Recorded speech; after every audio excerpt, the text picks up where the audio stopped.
Okay, so I know most of you guys are probably nursing a hangover from last night, but I really need you to pay attention for the next 10 minutes. It's pretty important. Okay.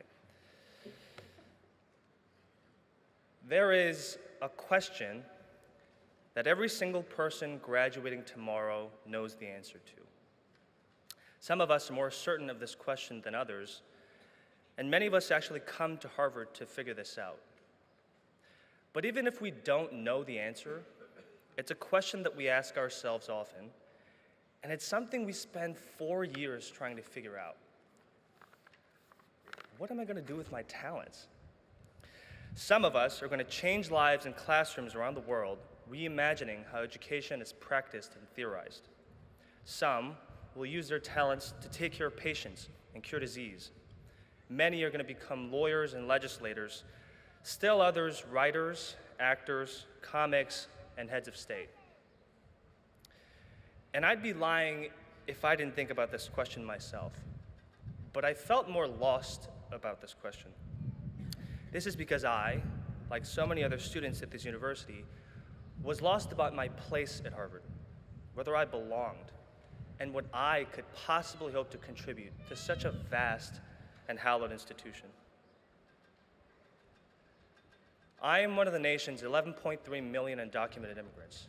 My father finds work as a line cook in restaurants across New York City, and my mother finds work in beauty salons.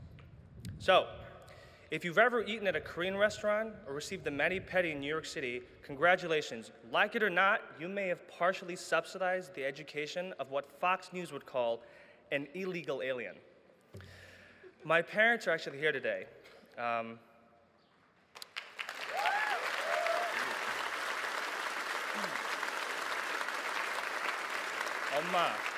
엄마 and 아빠, thank you. 고맙고 사랑해. Don't cry.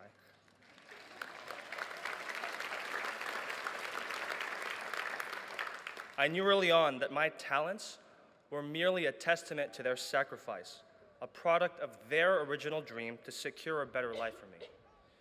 And so I knew most of all that my talents weren't my own. They were molded by my parents' labor, shaped by their bowed legs and their blistered hands. My talents are indistinguishable from their labor. They are one and the same.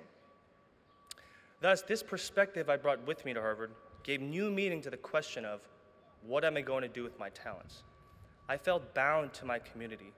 I felt beholden to my undocumented people, particularly those in my home in Queens. My immigration status has always affected the way that I see the world, affected the way that I envision my place in society, and by extension, what I wanted to do with my so-called talents. And so I wondered, what am I going to do with my talents? In the face of this impossible question, I searched for my answer at the center of all human knowledge, Widener Library. To be specific, under Widener, there's a small yet indispensable part of Harvard called the Pusey Archives, which is home to many of the private documents of distinguished Harvard faculty. I found the answer to this question buried in the personal library of John Rawls, a famous political philosopher at Harvard who, according to President Clinton, helped a whole generation of Americans revive their faith in democracy itself. And this is definitely true for me. At a time when the President of the United States believes that I don't belong here, John Rawls helped me envision an America shaped by principles of justice, fair inclusion, and human equality. So Rawls tells us that there's a sense in which this question we all ask ourselves, what am I going to do with my talents, has hidden within it a false assumption. This assumption is the commonly held belief that our talents, our gifts of intelligence, health, wealth, charm, wit, and abilities, is something we can claim as our own. Rawls challenges us to question whether our talents are something we can truly claim ownership over, like D-Hall plates, or that last piece of chicken breast before the grill closes. Indeed, Rawls says that one's talents are merely the product of luck, an arbitrary force dispensed to humans based on no moral standard. Thus, he argued, We must think about our talents as a collective asset, a common asset that must be leveraged as part of a well-regulated political union. Okay, so now to be sure, some of you are thinking, but these are my talents. I was the one who worked to cultivate them. I was the one who spent all those hours at Lamont, and I was the one who shed sweat, tears, and peppermint Rubinoff to perfect my abilities. I deserve what flows from my talents. Why should I think about it as a common asset, like a public restroom or John Harvard's foot? Now hear me out. What I'm saying is that thinking about our talents as a collective asset helps us escape the language that often surrounds the conversations that we have with each other. At Harvard, we often swim in a culture that says talented people get what they deserve, right? That those with higher GPAs are smarter, that those who get punched by final clubs are cooler than those who do not, that those who work at Goldman are more brilliant than those who do not. All right, maybe that last one isn't true.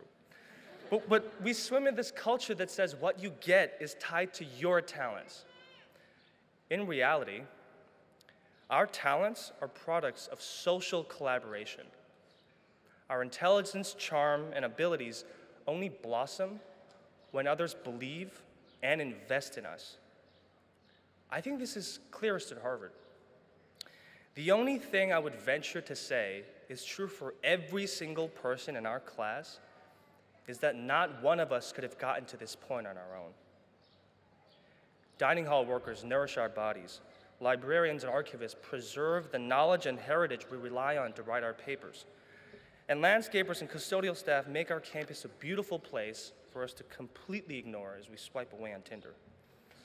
Our TFs and professors sit down with us time and time again to explain for the 100th time things like how a protease inhibitor works, or why the hell Nietzsche was so angry.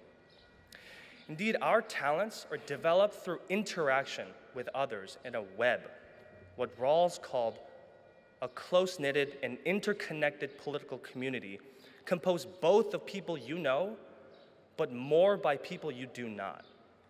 And once we accept this, there's no reason why the duties we have to those we know shouldn't also extend to those we do not. Indeed, there's no reason why the close bonds of fellowship we often feel to our family and friends shouldn't also extend to those we don't know in our political union. And that's why Rawls's vision of society as a political community is more than a catchphrase. When we share a society, your life affects mine whether we know each other or not. And we have to evaluate this joint project by the whole. Because if you think about it, our particular positions within the web of society come to us most of all through fortune, not desert. Therefore, how we treat everyone in our union, not just those who are talented, is really a reflection of our personal values, who we want to care about, who we want to include, and who we want to protect. At Harvard, we can often be blind to the fact that we have duties to one another that demand more from us than simple non-interference. Non-interference that says, I'll do with my talents what I will, and you do with your talents what you will. Non-interference that says we should draw the line of membership in our society only around those who possess talents. On the contrary, we have a positive responsibility to others, a duty to liberate those who are unable to wonder, what am I going to do with my talents? And I know this isn't easy. It's not easy because it demands that we reject this notion that we can truly own our talents. It demands that we step up and own our good fortune enough to give its fruits away. But if it's any consolation, there's a reason that the inscription facing you as you leave the yard says, "Depart to serve better thy country and mankind," not, "Depart to serve better thyself and thy kin." Thus, I believe truly taking this adage seriously and taking it to heart requires us to ask ourselves a slightly different form of the question we all know the answer to. What am I going to do for others with my talents? Thank you.